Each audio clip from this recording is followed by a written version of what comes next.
Bien, buenas tardes. Vamos a empezar con la telecapacitación sobre el tema de evaluación ecográfica embrionaria. Quien habla es la residente María Luján Ciudad Delgado del Servicio de Ginecología y Obstetricia del Hospital 2 de Mayo por la Universidad Nacional de San Marcos.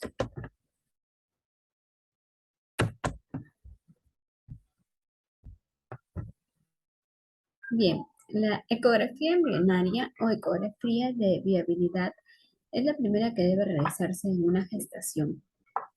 Se realiza normalmente entre las 6 y 10 semanas de gestación y usualmente es por vía vaginal, ¿no? Que es el mejor abordaje. Sirve para determinar el número de embriones presentes si el embarazo se encuentra ubicado dentro del útero y su viabilidad. También permite evaluar la presencia de algunas alteraciones que puede haber en esa edad gestacional, la presencia de hematomas, un embarazo exuterino, entre otras cosas.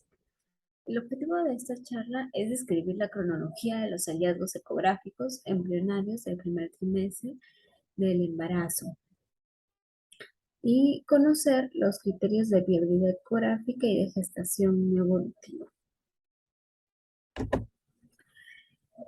La ecografía transvaginal nos permite varios hallazgos importantes en esta edad gestacional. Eh, la utilidad básicamente es porque nos va a permitir lo que ya hemos mencionado, ¿no? Un embarazo, si es que es único, es múltiple, eh, con mayor certeza en esta edad gestacional. Nos va a permitir también conocer si es que es viable el embarazo o no, si es que hay la presencia de embrión, de saco gestacional, si es que se encuentra en alguna etapa del aborto, en el caso de un embarazo no viable, ¿no? Y también va a permitir identificar las razones probables por las que no se identifica un embarazo intrauterino. Si se tratará de un embarazo anular, un embarazo ectópico, no lo vamos a dar cuenta en esta gestacional. Respecto a la terminología, en, en el primer etapa del embarazo, primer trimestre del embarazo, eso es de lo que estamos hablando, y algunas definiciones importantes, ¿no? Que tenemos que mencionar, como qué es viabilidad, qué es no viable. Viabilidad se refiere a cualquier embarazo que es eh, potencialmente va a tener un resultado en un nacido vivo, ¿no? Y un embarazo no viable es aquel en el que no es posible el obtener un recién nacido vivo, ¿no?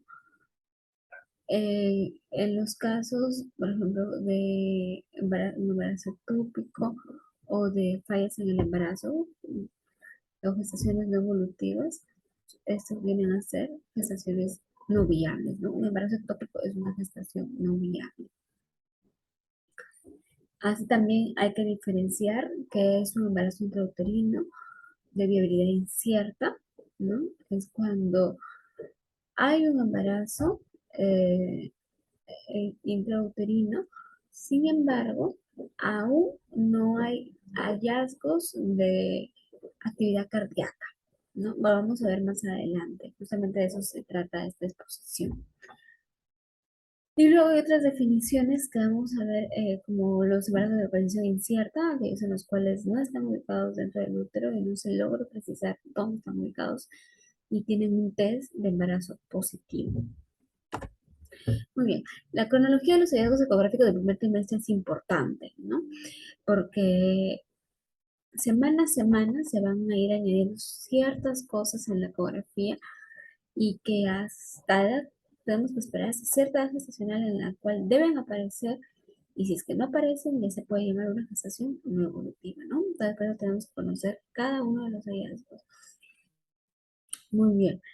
Bueno, ya hemos hablado de que la ecografía transvaginal va a permitir conocer un embarazo intrauterino, la viabilidad, la edad gestacional y la multiplicidad de los embriones, ¿no? Lo primero que aparece entre las 4 semanas y media y 5 son un saco gestacional, ¿no? Empieza a aparecer el saco gestacional. Entre las 5 semanas y 5 semanas y media empieza a aparecer el saco vitelino. A partir de las 6 semanas empieza a aparecer el embrión y la presencia de latidos cardíacos. Entre las 6 semanas y media y 7 va a empezar a aparecer membranas amnióticas. A las 7 y 8 la espina fetal. A las 8 semanas, la cabeza y las algunas extremidades empiezan a aparecer y los movimientos fetales a partir de las 8 semanas, ¿no? Eso es importante. Vamos a describir cada una a estos hallazgos, ¿no? Lo primero que aparece, como hemos dicho, es el saco gestacional, entre las 4 semanas y media y 5, ¿no? La tasa de crecimiento del saco gestacional es 1 milímetro por día. Viene a ser una estructura ecogénica redondeada, ubicada excéntricamente dentro de la decidua ecogénica, ¿no? Como vemos en esta imagen, se ve la estructura ecogénica y alrededor, eh, bueno, se va a ver la decidua, ¿no? También va a tener un signo que vamos a ver más adelante. Esto vemos en la primera imagen. En la segunda imagen vemos que a nivel del anexo, de los anexos, vemos esta imagen compatible con un saco gestacional. Sin embargo, no está dentro del útero, sino que está en, en- a nivel de ovario derecho. Y vamos a ver que tiene una zona vascularizada alrededor.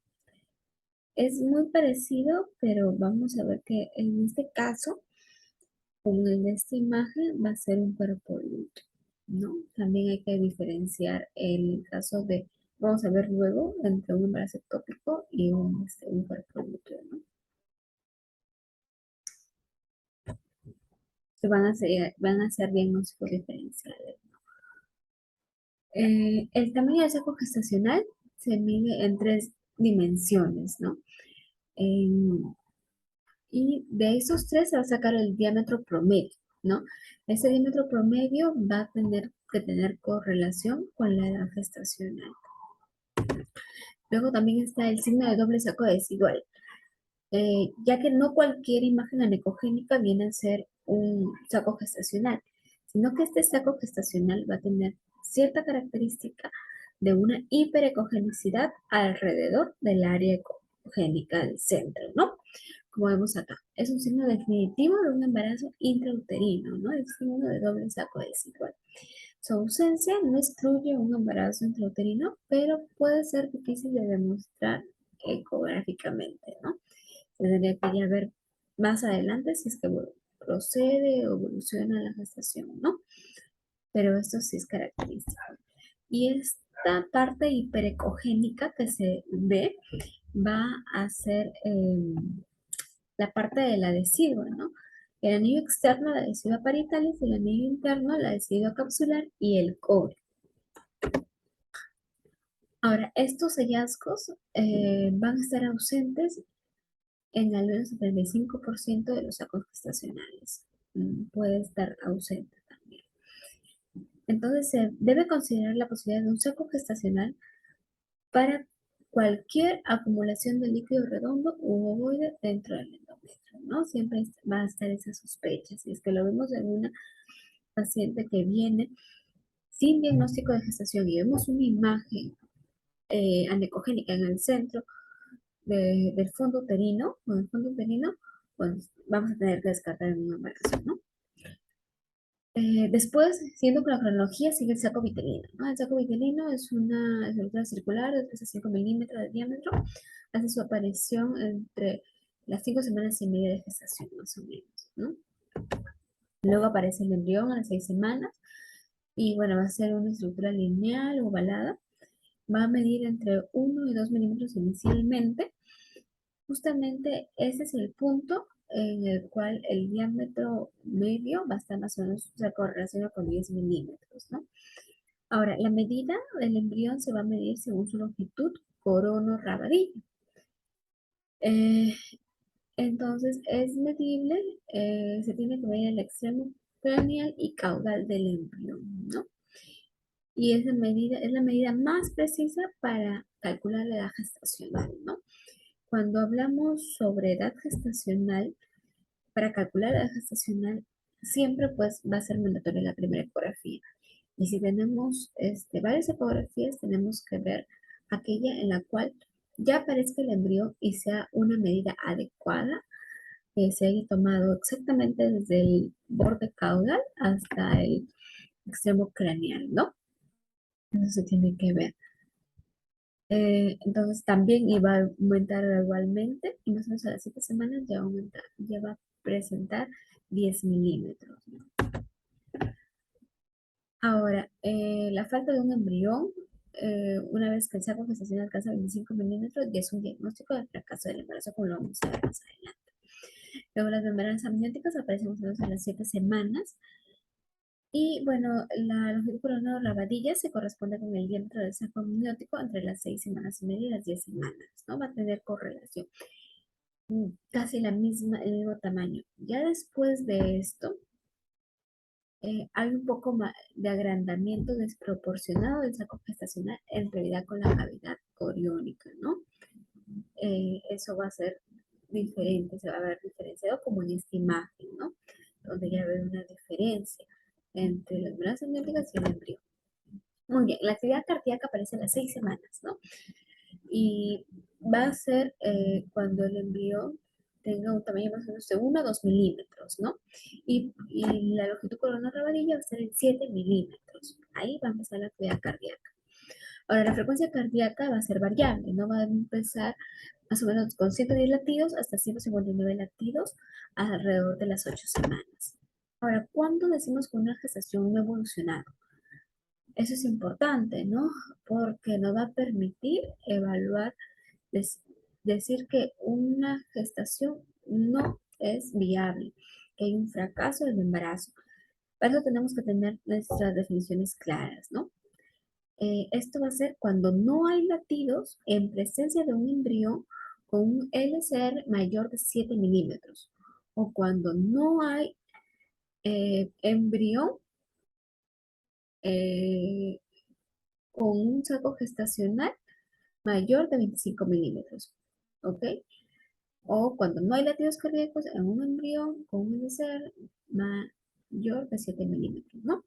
Ahora, si es que no hay, si hay ausencia de embrión en dos exámenes consecutivos, ¿qué es lo que tenemos que evaluar? Por ejemplo, si viene una paciente y tiene una ecografía en la cual no hay saco gestacional, pero no hay embrión. Se tiene que esperar 2 semanas, ¿no? 2 semanas si es que hay saco gestacional, como vemos acá. Si no hay si no hay saco gestacional, perdón. Si hay saco gestacional, se tiene que esperar un máximo de 11 días solamente. Si es que no aparece después de ese tiempo, embrión ya se considera una gestación no evolutiva. Como aquí vemos algunos ejemplos. Un embrión de 7 milímetros donde no hay actividad cardíaca. Un saco gestacional grande con un diámetro promedio más de 25 milímetros sin embrión en su interior. Ahora también esta ecografía, como hemos dicho, nos va a permitir tener ciertos hallazgos, ¿no? Un hematoma subcoriónico, por ejemplo, que es un hallazgo relativamente común, ¿no? En el primer trimestre de 18-22%. En la mayoría de los casos se van a reabsorber, ¿no? Es una colección vascular heterogénea, media luna, y ya cuando sí son muy grandes se asocian a un mayor riesgo de pérdida del embarazo, ¿no? Esos tienen que ser grandes, ¿no? Cuando el hematoma ocupa más de 2/3 de la circunferencia coriónica. Muy bien, también nos va a permitir detectar abortos, esta ecografía, los embarazos de ubicación incierta, como hemos visto los ectópicos, ¿no? Donde se ve característico el signo de anillo de fuego alrededor. Esto es cuando no vemos una gestación intraútero, no hay que sospechar de todo esto. Embarazo ectópico, un aborto incompleto. También una enfermedad trofiblástica del embarazo también hay que descartarla, ¿no? Se ve característicamente el signo de panal de abejas en la ecografía. Muy bien, a nivel de conclusión vamos a decir que es importante conocer la cronología de los hallazgos ecográficos, ¿no? partir de más o menos 5 semanas aparece el saco gestacional, alrededor de las 6 semanas el embrión con latidos cardíacos. Ahora, es importante tener claro los criterios de falla del embarazo, ¿no? Si no hay actividad cardíaca en un embrión con un SR mayor de 7 milímetros, esa gestación no evoluciona. O cuando no hay embrión en presencia de un saco gestacional más de 25 milímetros. No, eso es todo. Muchas gracias. Hasta luego.